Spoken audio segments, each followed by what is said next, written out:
Daniel O'Brien here. In this series I'm just showing you a bunch of things that's happening on the farm right now. So yesterday I talked about the citrus trees, the front garden, and talked about how the deer sort of ate some of our citrus trees, so they're not amazing as they should be. Today I'm going to be talking about Bana grass.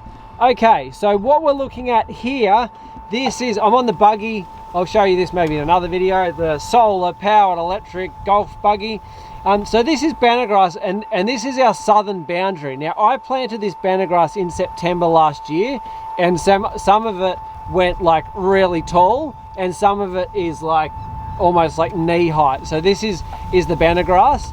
A little bit like I was saying yesterday, I think I need to get the chickens really close to it, and maybe run the chickens down just here, and then because we're on a bit of a slope, then that nutrients can flow down to that Bana grass and it grows up really tall. So that's sort of one of my tasks. So so this will grow up potentially 4 meters and hopefully be a little bit of a screen as a bit of a windbreak. You can see most of the Bana grass is pointing that way, so that way's south and that way's north, so we're getting a bit of southerly wind. So we want to have this as a bit of a windbreak and also a bit of a screen from the neighbours, so they have a bit of privacy and we have a bit of privacy. So, well, what's interesting, the Bana grass right down the end. So we get wild deer, as I talked about in yesterday's video. And what happens, the wild deer, they walk around the end of the fence, so that's not fenced at the moment, so the wild deer can come straight in from our bush there.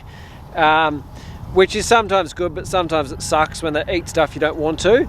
But deer, they like Bana grass because these 3 bunches at the end, they're thick.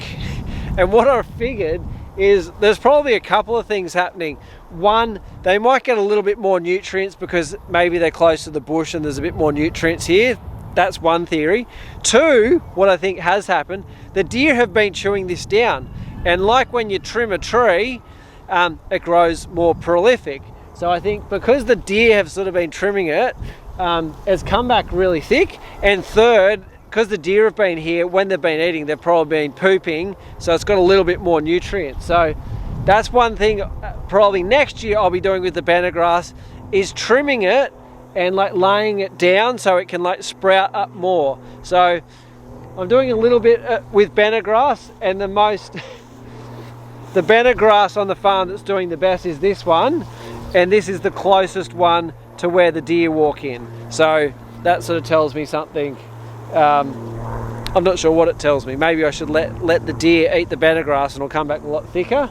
So I'm still learning about Bana grass. I think it's pretty cool. I've been to other farms where it's 4 meters tall and really thick. You can't even like sort of push through it. It's so thick. If you've never experienced it, it's probably a bit like bamboo and sugarcane. Now I know it's not. If you're a Bana grass expert, you go, no, it's not like that. But I'm sort of saying that for someone like, what the heck's Bana grass? Think of like sugarcane if you drive past a sugarcane farm, or bamboo. It's sort of got sort of a caney thing, a caney sort of base to it. I would grab some, but it's got some tiny little spines, spiky bits, I don't know what you call it. Tiny little hairs on it, and you can touch it and you can grab it, but it can make you itchy later in the day, and I just don't want to be itchy because I want to make you another video. So that's the Bana grass here on our farm.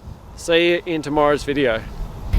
Hey, thanks so much for watching. I hope you've learnt a little bit more about our farm. I wanted to tell you about our chicken caravan 10. It holds 10 chickens. It's got roll-away nesting boxes, so it keeps your eggs really clean. Lets your chickens out in the morning and locks them away at night. This thing's got a built-in feeder and drinker for 10 chickens. Okay, I get it. You might go, hey, 10 chickens, I want more than that.